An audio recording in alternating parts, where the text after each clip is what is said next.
Yeah, so right now we are in the state of Tennessee. Actually drove to Tennessee during my research in my Ph.D. program. I was studying public policy, and I'd gotten really fascinated between public policy and how policy itself communicates a narrative. Tennessee just became the first state in the nation to brand this a felony. Pitching a tent on public land that's not actually a campsite. The state of Tennessee actually allowed a bill to pass that actually makes camping outside a Class E felony. And when I first read the articles about it, I was just really taken aback because I work in an organization that advocates on behalf of those who are experiencing homelessness. And the first thing I thought was, oh my God, where are people going to go? They ran the people out of there. If you get a good look at that, they ran the people out of there, and look what they got there. So you're gonna replace people with equipment to build when that was their home, that's all that they had? I mean, to me, it seemed like they were doing a great injustice to humanity, because really and truly, they could have been more caring than that. And they see the homeless out here and they say, oh Lord, homeless is moving in, we got to move, or we got to get them up out of here. And see, what they don't realize is homeless is not a disease. Homeless is just a simple desire to exist. You want to live regardless of whether you got a house or not. And the people that's trying to run them away, they don't have a heart. What our society has been trying to do is to sweep people out of sight, out of mind. We're not trying to solve issues of homelessness with bills like this. And it's not just Nashville, it's not just Tennessee that's seeing these kind of bills resurface. This is happening across the nation. And instead of trying to address some of the root causes that cause homelessness, mass homelessness, in one of the wealthiest nations in the world, we are simply trying to push people out of sight, out of mind, into our prisons, into places where wealthy people, there's condos in the background here, don't have to see them anymore. And that is, again, a kind of systemic violence that we see, kind of perpetuated toward people who are human beings. I had a couple people, you know what I'm saying, a few friends that had tents up on the bridge down there. And it's like every day the police was coming, harassing them, man, telling them they gotta move, and if they didn't move in a timely fashion, they would come and, man, snatching them out the tent, throwing their tent up, tearing their tent up and stuff like that, you know what I'm saying? And knowing these people, I mean, and I had one person ask them, well, where are we supposed to go? Well, he said, you can't be down here, you know what I'm saying? So it's like they didn't care. My heart is to bring attention to this issue and use research as, you know, a tool for narrative justice. But there's one man who is on a journey across the nation to shed light on what it is like to be homeless, and he's here in Nashville right now. Joining us live is Terrence Lester.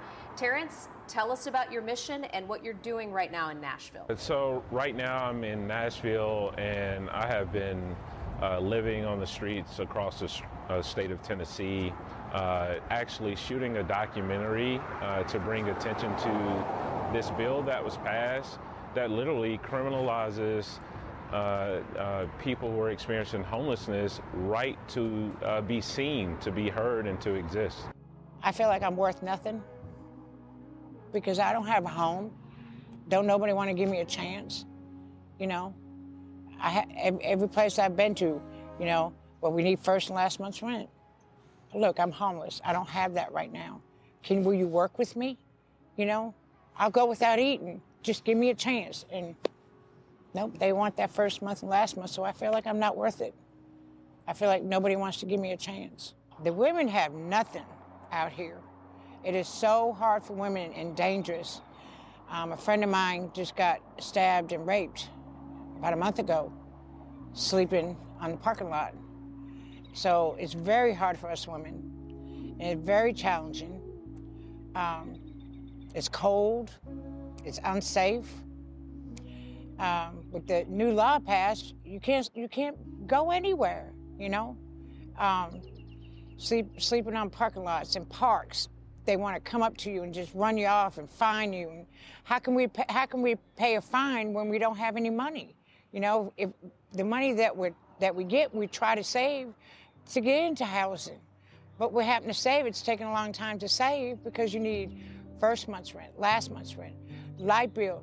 You got to pay a down payment for a light bill or whatever you call it, you know. We all know that felonies make it more difficult to get housing, to get employment. You lose your voting rights.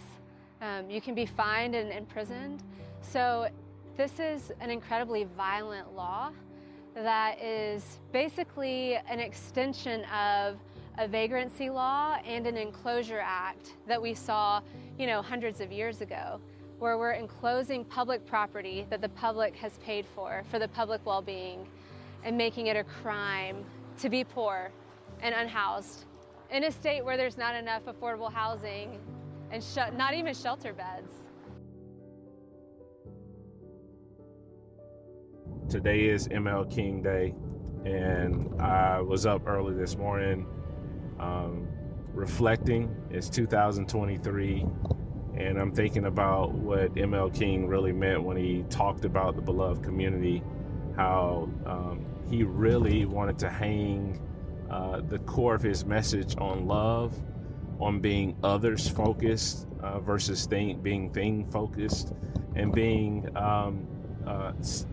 unified in the way that we see each other as being interconnected with one another. I think sometimes when we see policies like this, it creates deeper division.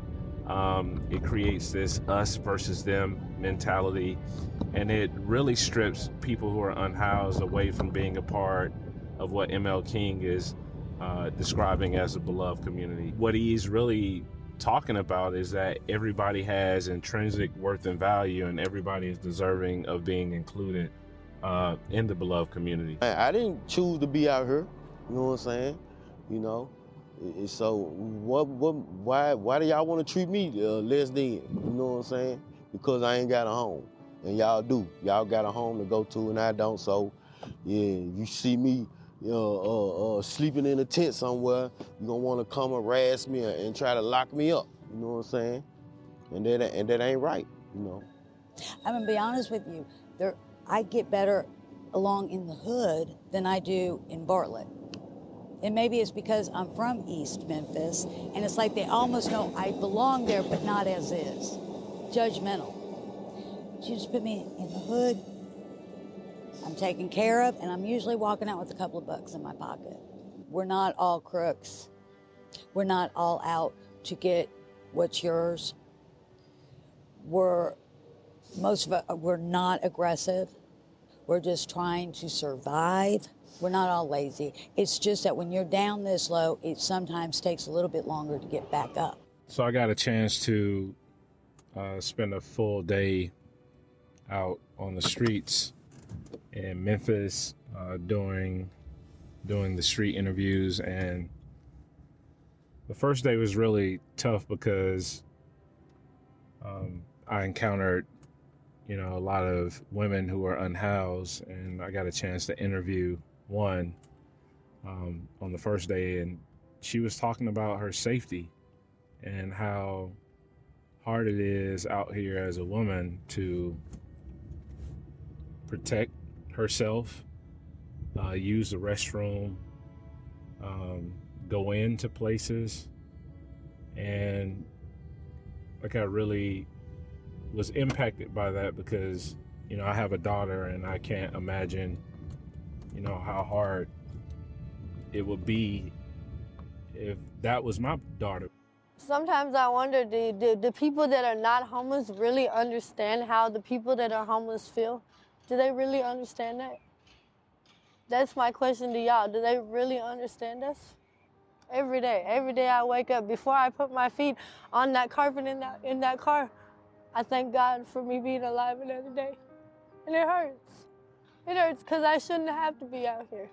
And like I've signed up for 1,000,001 fucking places to go sleep at, like rooming houses and stuff, but I never get approved. I don't understand. I don't know. Like I told them, they tell me that I haven't been homeless long enough. So I guess you have to be homeless for a certain amount of years to be on a list. And it sucks. I feel like that if you're homeless for more than 2 weeks, you deserve to be on a list. I love my kids to death, don't get me wrong. I love them to the end of the day that I die, but I'm not gonna have them out homeless like me. So I put them with my auntie and it hurts. It hurts every day that I don't get to see my kids. I spent most of the morning of day 2 just talking to more people, and it was just this reoccurring theme of, you know, how could someone pass a law and they don't understand what really happens from my perspective? You know, what happens when you are trying to get sleep and there's not enough beds in the city and you have nowhere to go? I think there's a clear connection between public policy and the stories that policy tells, you know, and how that actually impacts someone who is unhoused and their sense of self-worth. Why can't policymakers spend time in community actually being immersed and connecting with the people that they represent? Thanks, Mr. Speaker. I haven't given you all the history lesson in a while, and I want to give you a little history on homelessness. 1910, Hitler decided to live on the streets for a while. So for 2 years, Hitler lived on the streets and practiced his oratory and his body language and how to connect with the masses, and then went on to lead a life that got him in the history books. So a lot of these people, it's not a dead end. They can come out of these homeless camps and have a productive life. A lot of churches here have signed waivers with the police so they could arrest you or give you a citation for trespassing. Metro property is owned by the metropolitan government. They can get you for trespassing. And it just depends on what the police officers want to do. But like I said, I go to a lot of meetings. I go to a lot of the Metro Council meetings where they pass policies, but they wasn't passing policies for people that of poverty. What I felt then and what I still feel now, you have people that you vote into office to represent all people. But they get in the office and they change, and then they come incompetent where you can't even touch them, governor or mayor. But then when it comes election time, they want to shake your hand and give you something to eat and act like they're with you, and they see us sleeping on the streets. They see us sleeping in tents, and I call it domestic terrorism. That's what I call it. We talk about laws and ordinances that penalize those who are unhoused, but we never get a chance to fully hear what they have to say. And I had this huge aha moment yesterday. I gone out later in the evening to get me something to eat, and then I was just sitting with this question. When was the last time you heard someone experiencing homelessness say anything about policy? The felony charge is the problem with the bill. Why are you going to convict?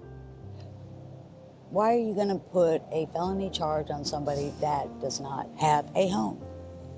You put a felony charge on a person, it's a stigma that is very hard to get rid of. You lose your rights, your voting rights, you'll lose a lot of jobs won't hire you because you're a felon. They need to build more shelters. They need to address it instead of just sweeping it under the mat. It's always going to be there. Felonizing somebody for being homeless, it's ridiculous. Look, they don't even have enough room in the jail as it is. You know, they're overfilled. Don't you think they'd have more to worry about with the rapists and the murderers than somebody that has lost their home? Well, my name's Matthew, and we're in Chattanooga, Tennessee, near Rossville. I feel that it is important for people to know that anybody could, become homeless. It could happen to anybody. Well, I wasn't aware of the policy. I just learned about this. that's all we have really is outside. If someone tells us to leave from outside, where do you go? If someone said to leave from an area, then, well, there's not too many places we can go if we live outside, so we're human just like anybody else. And my thoughts about the policy is nobody really deserves to be homeless, and it's just something that happens, but it's very hard, and it hurts a lot of people. I don't agree with the bill because it's not right. Because, okay, the bill is according to their laws and they understand of what they want to do. They ain't getting everybody in to listen at how they signing this bill. Because everybody got a freedom of speech on something. You just can't hide what a person said. And be in the city hall and sign bills, that's not right. Because then the ones that's homeless don't know what they sign until it come to us. And it don't come to us right when they sign the bill. It's important to the politics to come to us because they can have a good understanding what a homeless person is really going through, besides just judging us and putting in what they want to put in, because most things they is thinking about is not right. Just like I said, we human beings just like them. And they just, like I'm gonna say again, they just a paycheck for being out here with us. And how would they feel if people start looking down on them and judging them? When you don't got nowhere to go, then they pass a bill like that, it's like, you know, you might well put me in a firing squad. Don't take me on out, because that's what you're trying to do. You know, you ain't trying to help me to get out of my situation, so you might well go and take me out. That was you trying to do. Treat me as you want to be treated. It is, you know, it is hard out here when you really don't have no support, or you in a homeless situation and nobody there for you. You know, it's just like you run into a brick wall. You know, you asking for help, but there's no help there. You can't really judge about being homeless when you really ain't been homeless. You know, when you ain't really got no family support. There's nobody there for you, you know what I'm saying? It's like the system against you than being there for you. You know our situation, what is you doing to trying to help? You're not doing nothing about putting a bill into place. How can a person homeless pay a bill when he ain't got no income or nothing? So, you know, it's a non-winning situation for a person like me. Because you got a bill in place, and you know I'm homeless, no income, so why is that bill put there? One day, you know, when it's time to come home, when the good Lord bless me to come home, you know I'll be in a better place, you know, because I feel like I'm suffering, you know, especially when I'm asking for help and it's like no help there. I think story is powerful, and we've got to tell these very powerful stories in dignified ways where people who are making law actually get a chance to hear from those who the law harms. You know, I think that is kind of like a common theme that I've been hearing over and over and over from many different people that I've done interviews with is, you know, if they were to wear my shoes, if they were to see the world through my eyes, if they were to be, you know, kicked out of an encampment, if they were to feel the sense of worthlessness, I feel they would be writing different laws, and I think that's really important. Come out here and give this a chance. Come out here and do what we're doing every single day and get treated like we do. You know, be homeless. 2 weeks. I bet you they won't make it. I bet you they'll take that law back. You know, when they're sleeping out here in a park or out here in the parking lot and they get kicked, you know, you gotta get up, you know, gotta get up, can't stay here. And then they have to move about 2 or 3 o'clock in the morning. You know, try another place. Sorry, you can't stay here. Sorry, you can't stay here, you know, kicking us, you know. They're not, hey, excuse me, they're not being polite about it, they're kicking us, you know. Try that, let's see what happens, you know. I wanna see them do it, walk a day in our shoes. That's what I really want. They think it's fun and glory out here, but it's not. Trying to find food, trying to find a place to stay, you know? I want them to walk a day in our shoes, a week. I bet you they won't even make it a week. That's what I want. I've been homeless about 6 months now. I lost my job and my car, and my vehicle. Then I ended up out here. I go through constant police harassments out here about where I'm at, where I stand. Can't be here, can't be there. It's just like,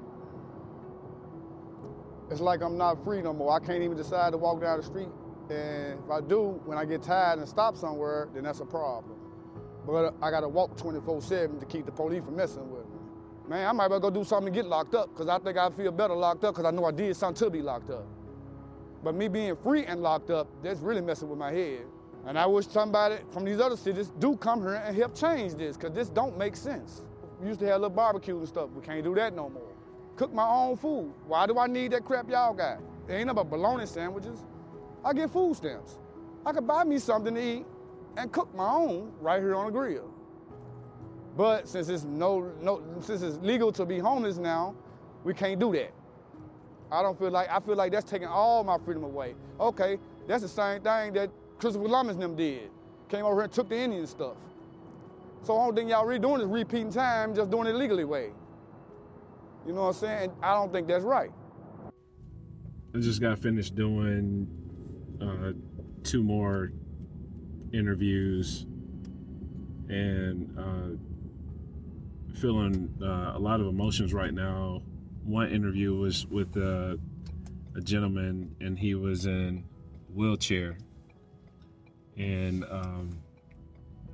he was talking about how, you know, a lot of the places around, like the Mission and other shelters, didn't really have the equipment to care for those who are living on the streets and may have a disability. He talked about how he lost his leg and, you know, his thoughts about the policy that was passed here in Nashville.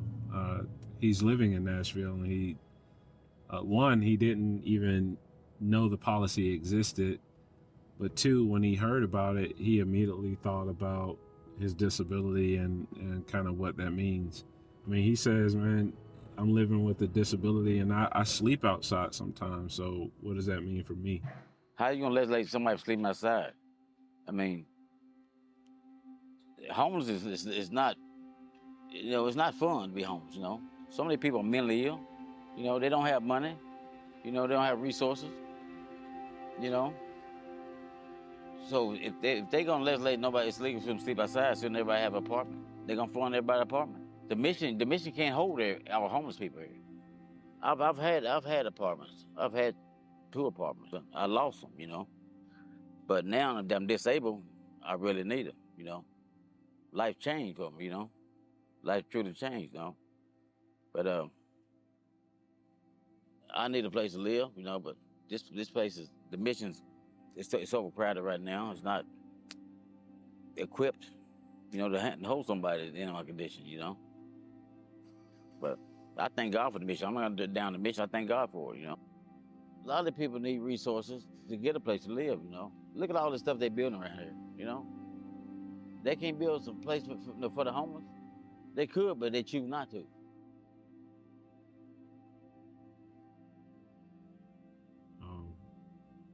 And it just gives me chills, but also breaks my heart because, you know, I know we really need to think about the narrative that we have been taught to believe about people who are unhoused.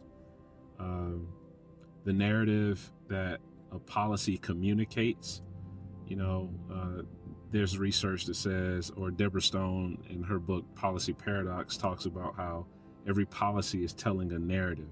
There's a hero and a villain. There's a problem and a solution.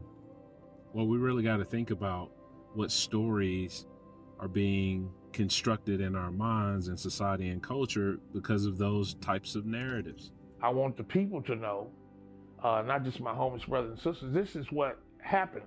It doesn't matter that I came from a suburb. I got 3 years of college, you know, and but what I have in common with my brothers and sisters that are still out here on the street, I was there. I know what it's like. Ain't nothing you can take. B.B. King said it best, if you ain't lived the blues, you sure can't sing it. I just got a cost of living raise the beginning of January, but I get $914 a month. Affordable housing starts here at $1,600 for a 1-bedroom. And what I used to spend $20 on for 3 meals a day, because I know how to do that, but you say now $30 a day for 3 meals, and then you multiply that $30 times 30 days, that's $900 right there. So where can I live? You're not building low-income housing. You're playing with a word called affordable housing, and that's for like stewardesses or pilots or a police officer or a nurse that can work in that county. They can work here, but they can't afford to live here. So people really need to know that it's not a fair system at all. And when you touch someone that's, after they get through touching the homeless community, doing what they do, passing a crazy law like arresting someone for going to sleep, I see it, what I see and what I feel is getting ready to be a law on poverty, period. In Nashville, we're really taking some of the lead on fighting this bill because we're right here in the back, you know, right in the shadows of our legislator, right in the shadows of the Capitol. But we will not be successful until we organize across the state and across the nation, people who can speak out and stand in solidarity with our friends on the streets who are unhoused. Homelessness is not a criminal issue. It's a public health issue, it's a social issue, it's an economic issue. Why are we not treating it like any of those things? Why are we treating it as a crime? And then, you know, I met with, you know, a young lady who was working a job, couldn't afford rent, and had to end up giving up her house because she couldn't afford anywhere to stay here in Nashville. She talked about how the rent went up and the sacrifice of having to give up her children because she didn't want her kids to experience homelessness. I mean, you talk about public policy only sanitizing public space, but we also have to consider how public policy harms families, divides families, strips mothers away from, you know, children, or puts families in position where families can't even stay together because there's not enough room or space or sheltering system in place for families to be together if they're unhoused. And then, you know, there are laws all around the country that makes it even illegal to sleep in cars. Criminalization of the experience of homelessness is on the rise. And, you know, just got finished talking to this lady who was sleeping in the car with her husband. That's hard. Public policy can be used by those who are in power to cause harm to people who they never even met. You know, because public policy is communicating a story of who's worthy and who's not worthy, who's deserving and who's undeserving.